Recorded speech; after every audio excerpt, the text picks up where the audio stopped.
Hey, thank you so much for joining the AmeriCorps Connections Podcast. If you haven't done it already, please hit subscribe. It really makes a difference in the podcast algorithms. So if you like this content and you want it to continue, I just need you to hit subscribe and share it. Hey, before we jump into today's conversations, I want to take a minute to center the work of AmeriCorps Seniors, and specifically the incredible impact of the RSVP program. AmeriCorps Seniors engage adults ages 55 in services that strengthen communities, supports local organizations, and builds meaningful connections across generations.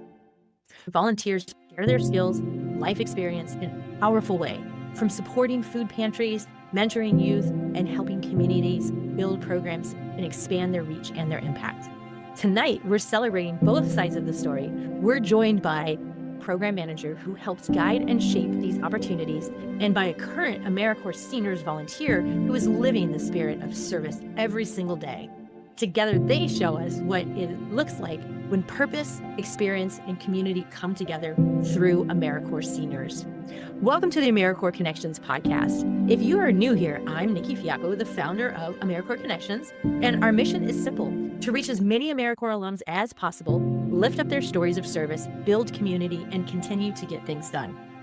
We're also approaching an exciting milestone, our 100th episode, and we truly couldn't have done this without your support. If you're watching this on YouTube, please make sure that you subscribe to this channel. It tells the algorithms that you actually like this content, and honestly, it may even boost the little extra positivity in your feed.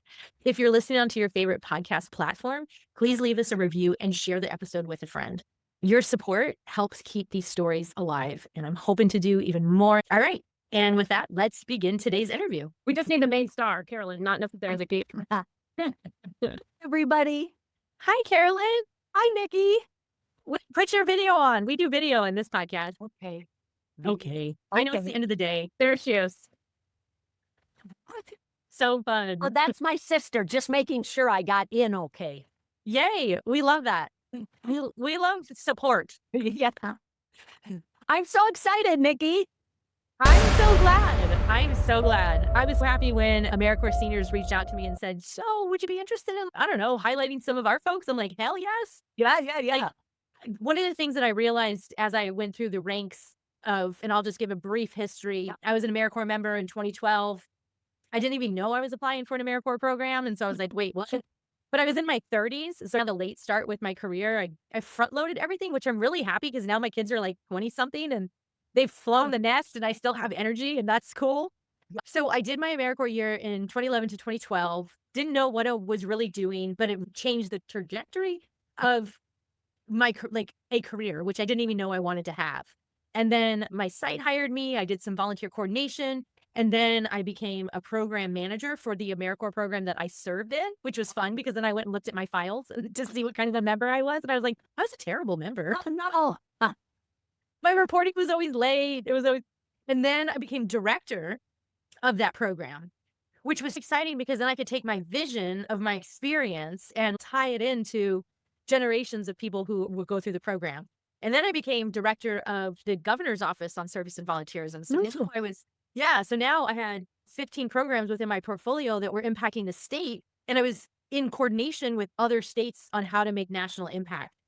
So I like to say that I went from boots on the ground, going through the trees, to the 50,000 foot view. But through this podcast, I'm actually on the moon right now because I'm seeing NCCC and Vista and AmeriCorps because we were state and national. So our footprint was state and national. It was with commissions, and I didn't really play with Vista. I didn't play with NCCC or even AmeriCorps Seniors. So this podcast has really given me this amazing view of national service and the impact from a graduate from high school to somebody who's in their retired years. So that's a snapshot of perfect. Sarah, if you could ground us on, because I think one of the hard things for people to understand are there's so many moving pieces. There's AmeriCorps, but then there's the program, but then there's the opportunity, and then there's the volunteer and all that stuff. So if you can ground us on. So AmeriCorps Seniors has 3 programs in our family of AmeriCorps. There's the RSVP program, which is the Retired Senior Volunteer Program, and that's who we represent today. We have the foster grandparents and we have the senior companions. So the foster grandparents are older folks who go into the schools and they're mentors for usually the younger elementary age kids. And then the senior companions are, again, older active adults mentoring and companionship with another older active adult within their neighborhood, mostly. When you become an AmeriCorps Senior grantee, we have a sponsor, and our sponsor here in Minnesota, so there's lots of sponsors for our RSVP program, but we happen to be with Ecumen. They are a senior living community here in Minnesota, and they happen to be our sponsor. So they really are our fiscal hosts. Myself, I am the program manager, and I oversee most of the volunteers in our program, especially the thing that I love to do is and expertise is in fall prevention. I have the honor of being able to take very active older adults and train them in an evidence-based program. It's called SAIL. It's called Stay Active and Independent for Life. And it is a 1-hour exercise program that really is anchored in balance and strength and flexibility. So that's how Carolyn came in to be active with us. AmeriCorps Seniors within Ecumen, we focus on 3 things. Basically, we can decide what our community needs are, and we have really gone to 3 major ones. We do food insecurity, we do volunteer driving, so helping older adults get to their appointments, and then our 3rd one is the fall prevention, the SAIL, working with evidence-based programs. And that is my specialty. I've been working and been master trained in a variety of different evidence-based programs, but SAIL is what we've been focused on for the last 5 years. And that has been great for us. We went from something called bone builders, but it was not evidence-based. Evidence-based just means that it's been tested to be safe and effective in a community setting. We're really fortunate to have SAIL as the evidence-based program because the AmeriCorps would like us to do evidence-based when we apply for our grant. They would like everything to be evidence-based. So we have chosen SAIL as that. And Carolyn, why don't you tell us a little bit about how you got involved, when you got involved? Because it's a great story. So, Nicki, I loved how you were saying in your youth, you fell into something and it turned into this. So I'm 73, but when I was in my 40s, I didn't really have the money to go to a club and pay that. So I heard on TV, QBC, about Leslie Sansone. And I bought a little VCR and stuck in the tape. And down in my basement apartment, I'd stand there and do walking videos. And really, my athletic friends laughed at me a lot because they were like, oh, brother, that's so easy. But I just kept plugging away at it. So move ahead. I'm like 67 years old and I'm going to retire when I'm 68. I lived in Minneapolis. I am a farm girl from Minnesota, so I knew when I retired, I wanted to get out of Minneapolis. My sister was living on her own, and we said, hey, why don't we live together? And so we landed in this little town called Winstead, Minnesota. I didn't know anybody. But my last year of working, Leslie Sansone said, if you would like to be a Leslie Sansone teacher and teach out of your home for $150, we'll train you. And I thought, hey, that's good. I can do that. And in this new city, Winstead, I'll just open my garage and I'll say to the neighbors, come and exercise.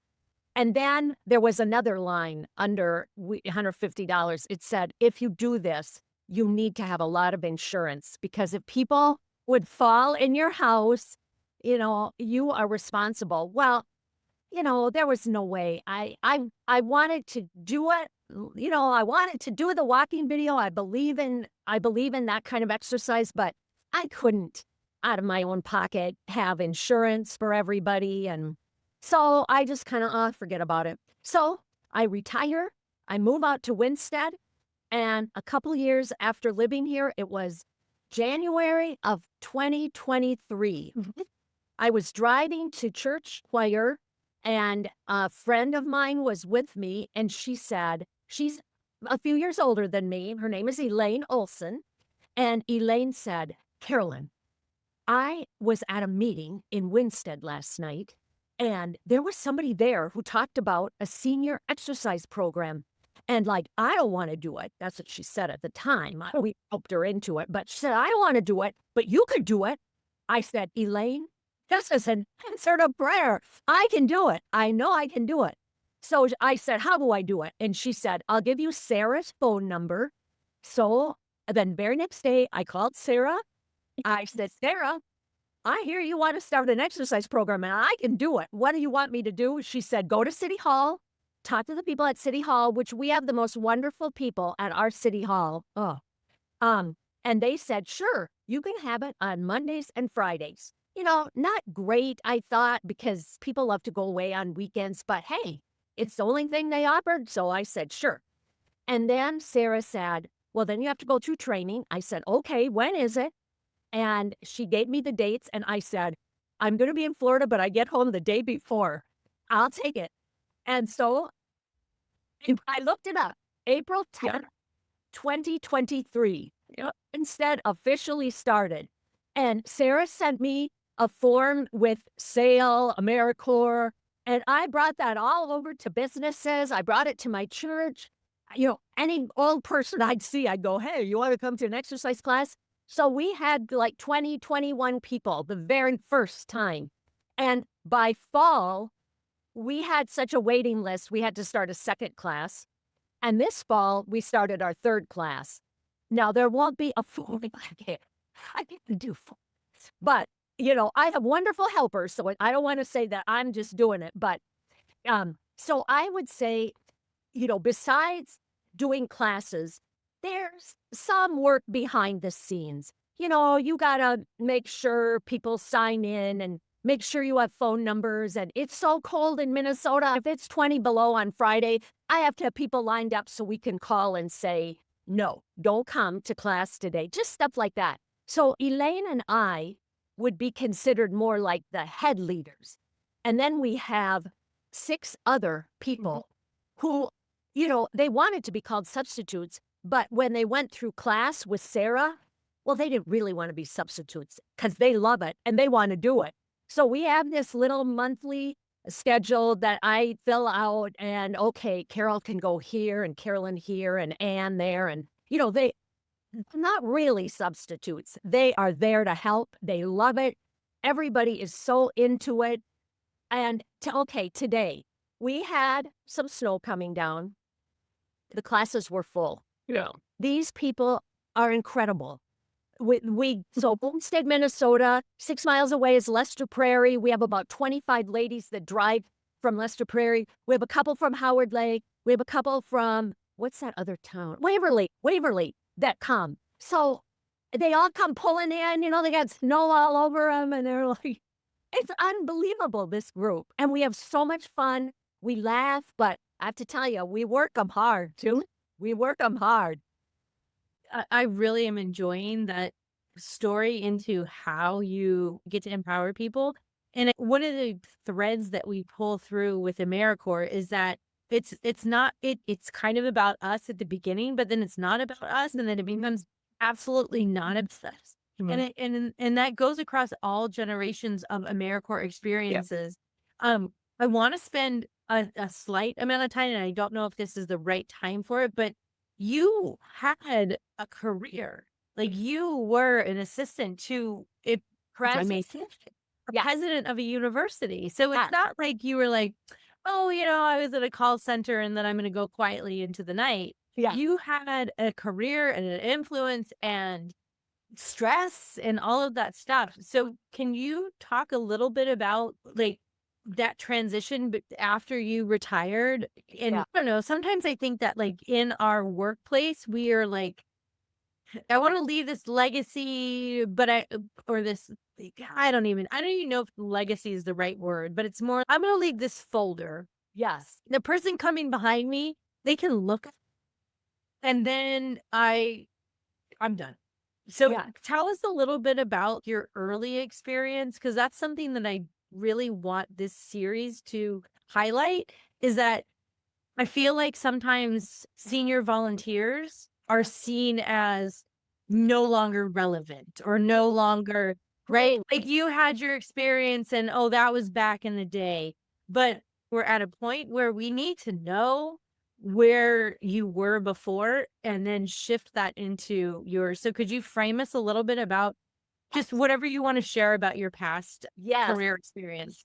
And before even career, my parents are dead. These wonderful people. And I even go so far back as I said I was raised on a farm. My parents believed in 4-H. So when I was 9 years old, I was giving demonstrations on how to make a fruit basket. And, every year Mom would say, you're going to demonstrate. That kind of standing up in front of people, Mom gently pushed us, but it was just another piece of my personality that let me know I can stand up in front of people and lead an aerobics class. Yeah. Even as far back as 9 years old, and my parents gently, moving me along. But okay, so yes, I was a disappointment to Mom and Dad because I am not a college graduate. I didn't want to go to college. And so I got a job at Northwestern National Bank, which is in downtown Minneapolis, which is now Wells Fargo. And I worked there 12 years. And then I got a job. Well, I met a guy. I got married. I moved to Pennsylvania and I got a job at a college. That was so much fun. I worked in the athletic department, even though I didn't know anything about, I was never an athlete in high school. In fact, I remember my boss said, don't call wrestling matches games. Don't say wrestling game. They're called matches. I'm like, oh, okay, got it. And so I worked at a college in the athletic department for 12 years. And then I got a chance to move home to Minnesota. And that's where I met my boss. He was the president of Bethel. He was actually at that college in Pennsylvania. And he got this promotion to be the provost at Bethel University in St. Paul, Minnesota.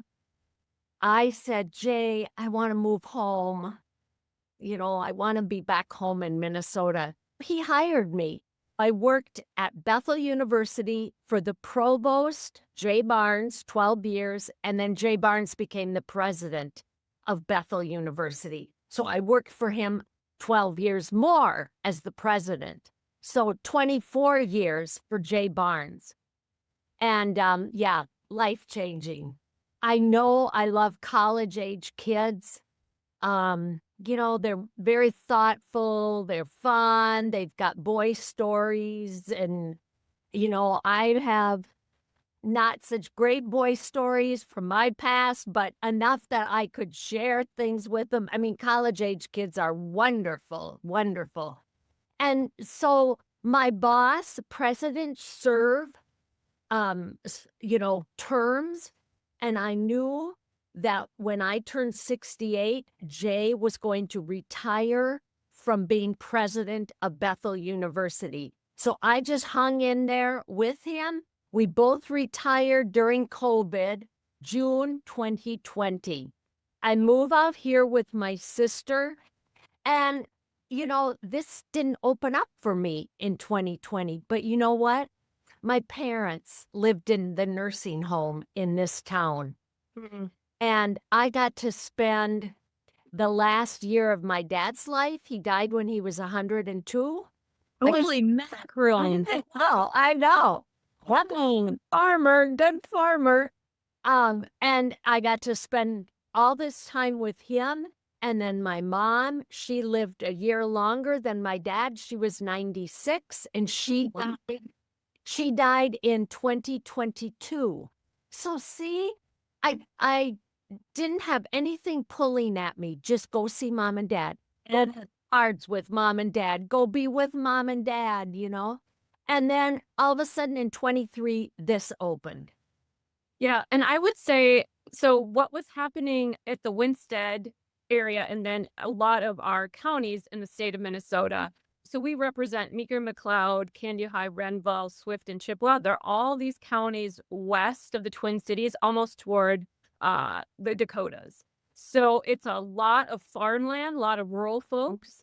And 2030 in the state of Minnesota, the state really had an initiative to be able to listen to older adults and ask, what do you want in your communities? All of them wanted to figure out how services could come to their towns and their counties to be able for everyone to age in place with dignity and respect. And so in Minnesota, really, really dug deep, and they did all this surveying. They went out, they talked to people. So when I happened to show up at City Hall to give a little speech to Elaine, who is now 83. Yeah. No, now she'll be 87. Oh, I'm sorry. She's 87.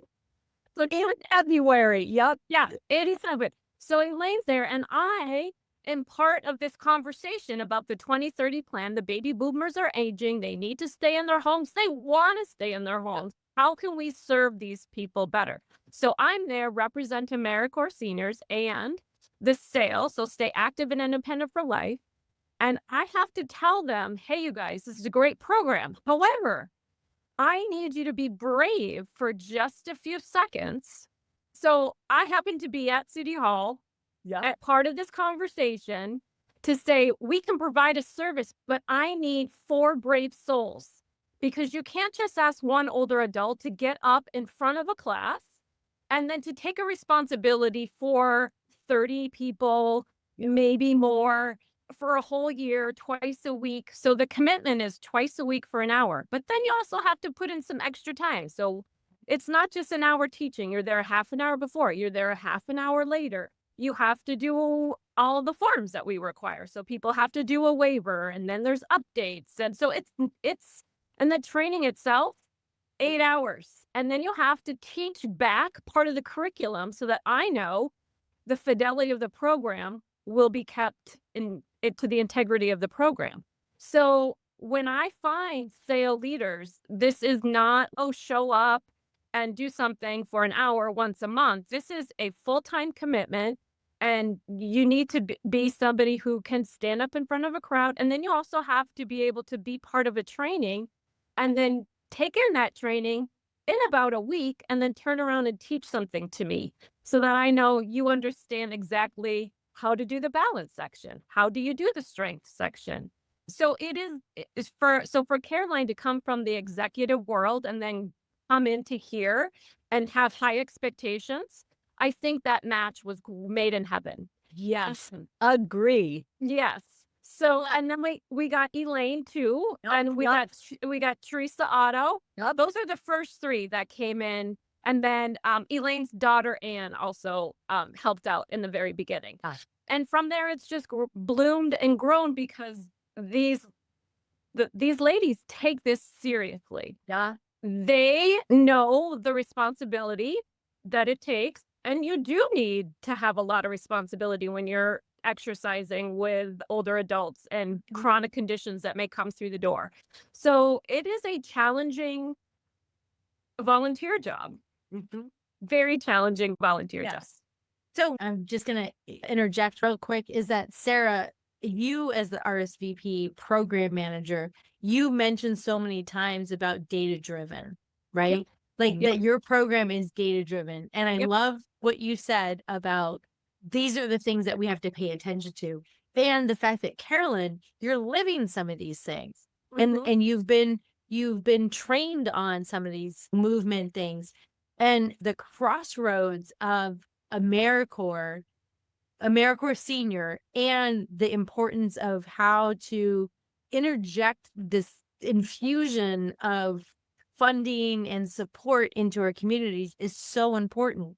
I want to circle back around to, what does it mean to you, Carolyn, to be part of this organization and be part of this community? Because we are leaning into this crazy loneliness epidemic, and we have the boomer generation that's, since the pandemic, we've been segregated, in not the word that we use it before, but now it's like a age segregation.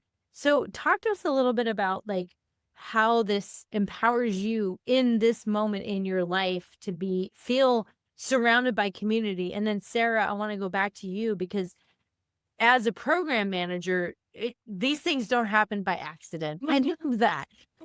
They did, but no, they don't. So while Carolyn's sharing her experience of what this means to be part of a community, think about, Sarah, like how you developed this. So Carolyn, if you want to go. Yes. So I don't want to get mushy here, but honestly, it could bring tears to my eyes. I love it that much. This is my calling for this time of my life. There is no doubt this is my calling. I am right where I'm supposed to be. I knew nobody in this town, and now all of a sudden you go to the grocery store and it's hi, hi, hi. And I am a people person. So I need to have these friendships. And I just cannot stress enough the people in these classes, they are funny, and some are going through physical, I mean, hey, we're getting old. So they're hurting, but they keep coming and they do what they can do. And there's so much chatter before class starts that I have to, lock for it. Okay, come on, because like Sarah said, we start right on time and we end on time. This is our little business. And so we do things as professional as we can, but still have fun. Mm-hmm.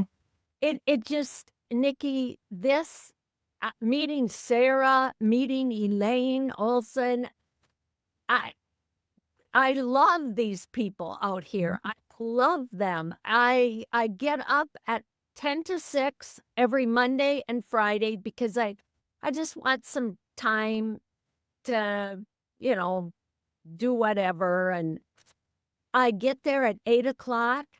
I start turning on the music. The people start coming, and it is, let's go, you guys.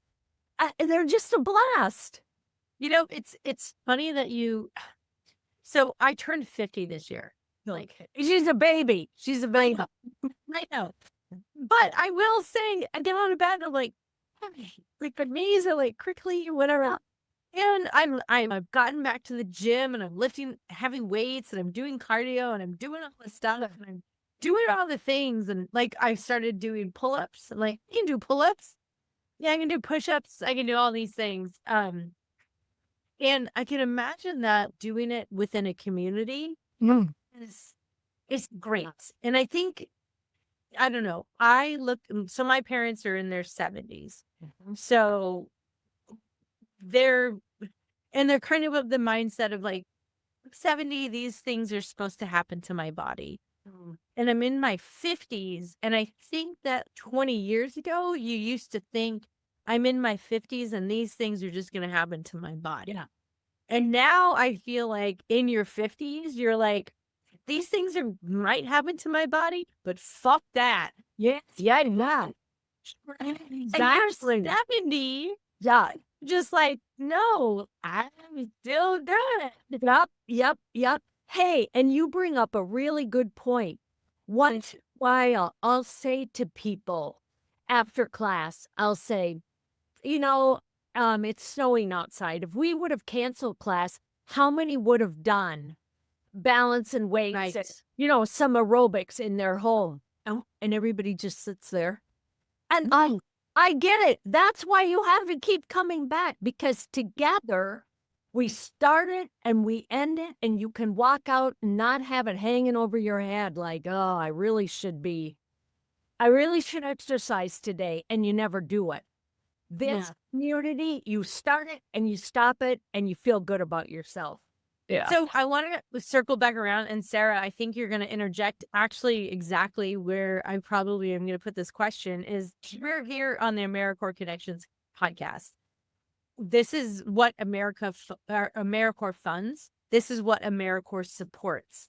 Mm-hmm. I'm not going to get political, but if this agency isn't funded, then these programs don't exist. And it's across the board. It doesn't matter where blue, red, purple, green, yellow, magenta. it's important for cross generations. I think the pandemic, and I think prior to that, really segregated us between interacting with each other, and we need to come back together. I listened to something really interesting, and it was about a law firm, and I'll just tell it really quickly, where law firms, and so when you're an early law student and you go into a firm, you're doing a lot of research. Well, law firms are finding that if they go to AI, they can get that research really quickly and without paying anybody. However, there's no intergenerational young law student coming out of law school interacting with the partners and how we kind of deal with our students. Yeah. So there's like this generational gap where we've got people here that are in their, 60s, 70s, 80s, and then we've got these people here and there's no connection. And I feel like national service is so important for that. So I want to get back to that conversation about why these programs are so important. I know AmeriCorps Seniors span across RSVP to parent programs. There's so many things. But Sarah, can you speak to a little bit about why and how these programs are just so important to take the knowledge of, take it away? No, I think all the programs at AmeriCorps Seniors and AmeriCorps are incredibly valued. The rate of what we can all do for free, we can accomplish in terms of connecting with. So Carolyn has 6 volunteers that really in Winstead that do the majority of the work. She and Elaine maybe even do our head of all of that. So you've got 2 volunteers who are overseeing 100 folks. An average cost of a fall is almost $70,000. So every time they get somebody in a room, they're preventing a fall. So just the cost of being able to have these guys get trained for 8 hours, then I send them on their way. They go and teach this class. I'm not there anymore. And they are serving people. So this comes in twofold. They are serving hundreds of people. Our little program serves hundreds of people in our counties. But at the same time, the recipients are getting served. They're decreasing their isolation. They're coming in. They're making friends. And it's on purpose that SAIL is advertised. Hey, you'll make new friends. It's part of our marketing program. It's also part of the training. When I teach training, basically the last thing I do is I give advice to the leaders. And I say, you don't understand what you've just gotten involved with, because now you have what I call the secret sauce. You are now in charge of a community, and this will forever change your life. I myself, not an AmeriCorps senior volunteer. However, I still lead a SAIL class, and I've been leading this group of people for 15 years. Not only does it feed me personally, I hear from them, Sarah, that's such a great job. You're amazing. I can't believe it. I get to hear about them and how it's making their lives better. I can get up and off the toilet. I can go with my grandchildren to do this, this, and this. I can't believe that after 12 weeks, I walk 3 miles a day. I usually have to find 4 bathrooms along the way. I don't have to find a bathroom anymore. So the physical transformation, not only for the participants, but the volunteer leaders have a purpose in their life. Carolyn was saying, what am I going to do when I'm done? I think I want to do something with health and wellness. So all I require is that you're 55, you have a passion with health and wellness, and you say, I will be brave. 1 second of bravery. I will take care of the rest. And then all of a sudden, why do you wake up in the morning? Carolyn wakes up in the morning and she has a purpose. So all of the AmeriCorps Seniors programs involve purpose. They get older adults in our communities, 55 and older, doing something with purpose and meaning. And then when you go in with that kind of an open heart with purpose and meaning in your community, you get fed from the people that you are giving your gifts to. It's an amazing, amazing opportunity. Amen to that. Yeah. Praise. That was so good, Sarah. I wrote down, I will be brave and purpose. Like, Yes. yes. Um, I want to fractal. Right. We're filling a gap. So the big community gap here is that, especially in Minnesota, we are the second state in the country that has the worst fall rates. The worst. Something like fall rate. Fall rates. We are the second. So we have to do something about this. And Yeah. SAIL provides that opportunity. So we do a really good job here in Minnesota. You would think it's ice and snow. It is not. We are growing a lot of older women, 85 and over. And these older women are tripping and falling in their homes because they're frail. They don't have the muscle mass to help themselves after they've gotten for a fall. So what SAIL does is make, as Carolyn said, we make them work hard. Yeah. Because that's my purpose. I want to make sure that those stats in Minnesota for those folks 85 and older, that we make them stronger and less frail.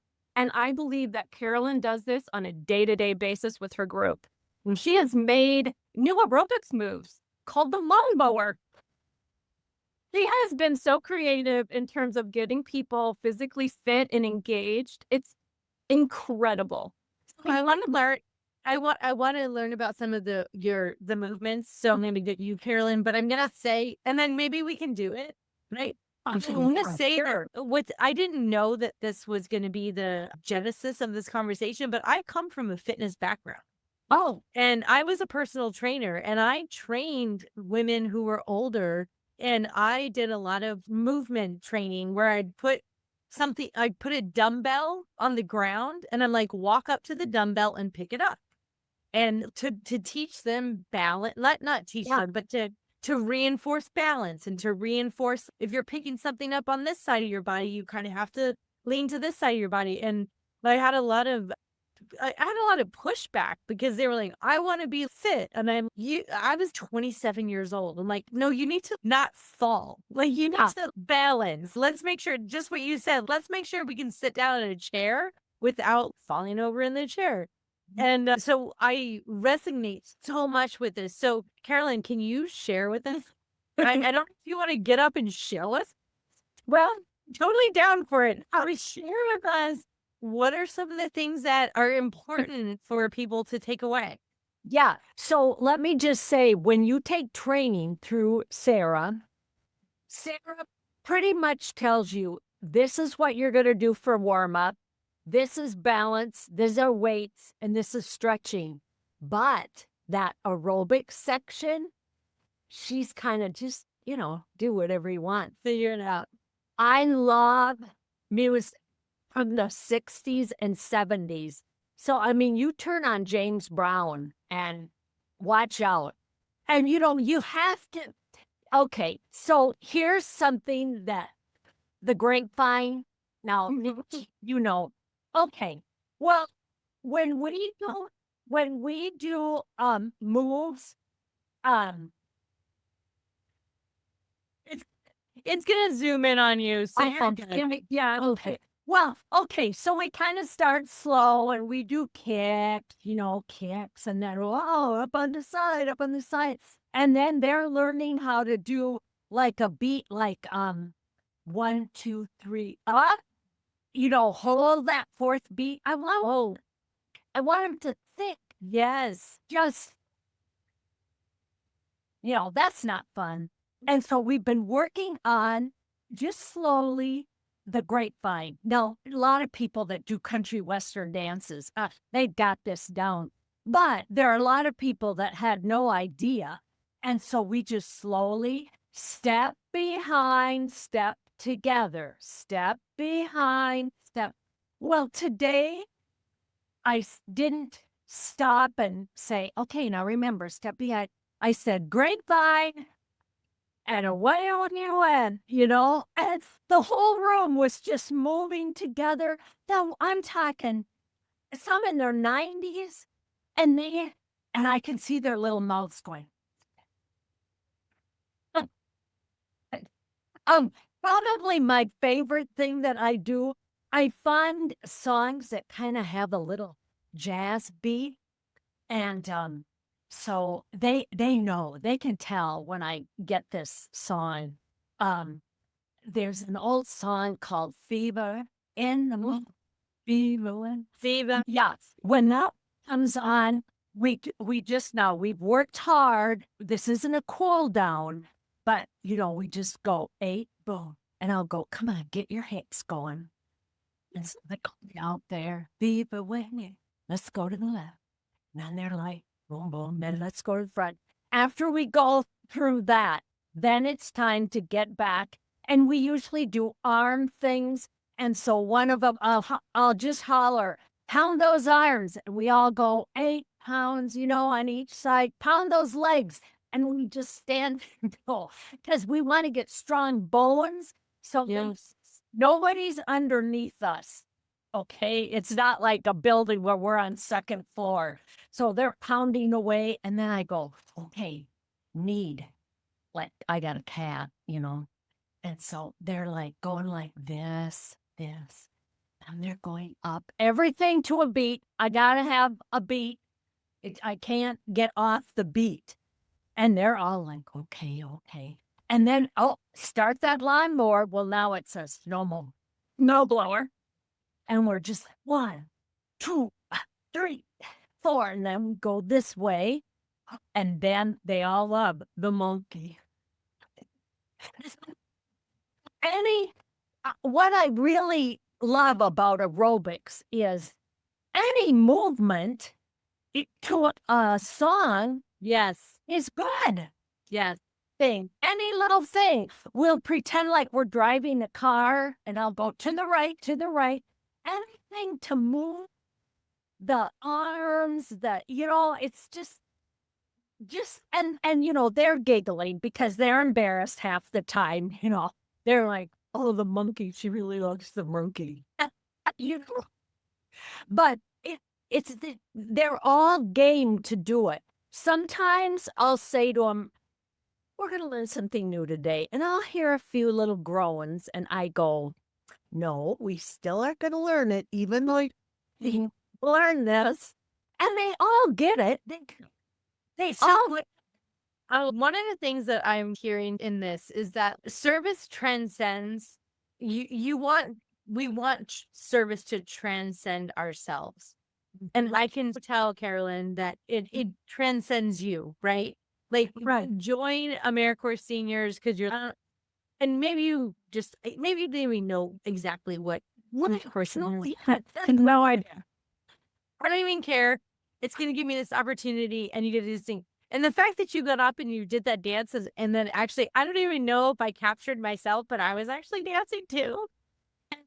And it serves the folks that you're serving, but it also serves you. And when you're coming from a place of service, then any of the energy that you're putting out there is healing. And any of that energy that you're putting out there, if people are at the right vibration, they're going to find it. And they're going to feel lovely. Those folks that are like, I don't want to learn something new. Yeah. And they stay in the room and they learn it. Yep. So that was such a great demonstration. I want to land this plane, Sarah, by first asking you if folks are, I know that you're in Minnesota and all these programs are either national or statewide or very community based. If somebody was interested in getting involved, if a senior over 55 was interested in getting involved, how could they do that? And then Carolyn, while we're finishing this up, I want you to just think about some last thoughts. What are the inspirations to tell people? So Sarah, how can people get involved in this? National, if you want to get involved with AmeriCorps Seniors, you can just go to the AmeriCorps Seniors national website. I think it's up and running. We'll see. I'm not sure. But if anyone's interested in specifically SAIL, they can call me. So that's 320-221-1321, 320-221-1321. I do stuff in Minnesota, but I also do stuff nationally for SAIL, which is sort of a side benefit for anybody needing to reach out to me when it comes to the SAIL program. That's great information, and I'll make sure that I have the links in the show notes. And good to know that you also support nationally. All right, Carolyn, take us home. Okay. Give us some inspiration. All right. First of all, I love Sarah. Oh my gosh, she is the best boss. She is just fabulous. And she lets me be me, you know? And then I got to put a plug in for the Winston, the city council and their city hall, the Winstead City Hall. You know, if we didn't have a place to meet, a lot of good it would do us. Yeah. Our city council said, yes, you can meet in City Hall. And then they even gave us the room. This room was used for other things, and they gave it to the seniors. So when we're not having Monday, Friday aerobics, they're playing cards on Tuesdays and Thursdays, and we have coffee with the cop and coffee with the fireman. And I mean, Winston, for a little town, we have a very active senior group, okay? Hats off. I couldn't do it without the leaders, and especially my little Elaine Olson. She is just the best. She's 87. yes. Yeah, she's just great. And of course, I always say to the people, I am getting as much, if not more. You know, when you guys thank me, I thank you guys because you're making this a blast. And I have fulfillment in my senior years. And it's just hard to not thank them for coming. Really, I just love the people that come to this class. It's your why. It's why you get up in the morning. Yes. She is so passionate about her people, her town, and physically doing physical things with her body and for other people to get in better shape. She's truly embodies what service is as an older adult and how that gives back immediately to the group that she serves. It's amazing. This has been such a wonderful and inspiring interview. I'm so happy, and I just am so happy that I can lift up the voices of AmeriCorps Seniors. I don't know if there's another platform where people can find out about what folks are doing. And we're young. I'm 73 is young. I'm 6, so I'm just in that. So I do this too. When AmeriCorps Seniors reached out to me, and I was, oh wait, what's the age limit? Because I communicate with NCCC, and it's like you got to be like 22 to whatever, and it was like 55. I was like, see, what? So I just appreciate sharing your story, and Carolyn, I'm excited for you. And Thank you, Nick. Sarah, thank you so much for the work that you do. I know managing, no matter what level of AmeriCorps grant you're managing, it's a thing. It's a thing. And the fact that in my experience, when I managed AmeriCorps grants and I was in that world, the most important thing to me was the relationship with the member. Yeah. And it's clear and evident that there's definitely, you got to manage the grant, but you got to manage the relationships. And it's apparent that it's so strong here. Little known fact, Nicki, 10 years ago, I was the director of this program in the Twin Cities. I wanted to get back to doing the work with people like Carolyn. With people, yes. So I took a step down so I could do what makes me happy. Wow. Yep. And she's so good at it. I know that. Keep it funded. We have to keep AmeriCorps funded. It is the most wonderful program. And I just don't get it. Why should be considered not funding? Because it's wonderful. I have a very small little gremlin that showed up on my shoulder the other day. And I don't know, we're just chatting now. Yeah. A lot of YouTube people that do podcasts are creating communities. and they're creating communities in person. And I feel like we might be at a place right now where AmeriCorps Seniors, AmeriCorps NCCC, AmeriCorps State National, where, through the podcast, I'm almost at 100 episodes. We've got, I know, I'm so excited. This is 93. I think this is 93. We can say, hey, we're going to be in Minneapolis. We're going to be in Minnesota. We're going to be here. If you're an AmeriCorps alum, if you're an AmeriCorps senior, come together for either an advocacy thing or like a project. So these are things that are on the horizon for me. Do that. Sarah, I hope that you enjoyed that interview with Sarah and Carolyn as much as I did. That was just a beautiful conversation. Carolyn was absolutely magnificent of what she's doing. I really got into this episode. It's doing a little dancing around. If you've made it this far, you may as well subscribe to the channel and share it with some of your. Until next time when we have another AmeriCorps alum, keep getting things done. Take care.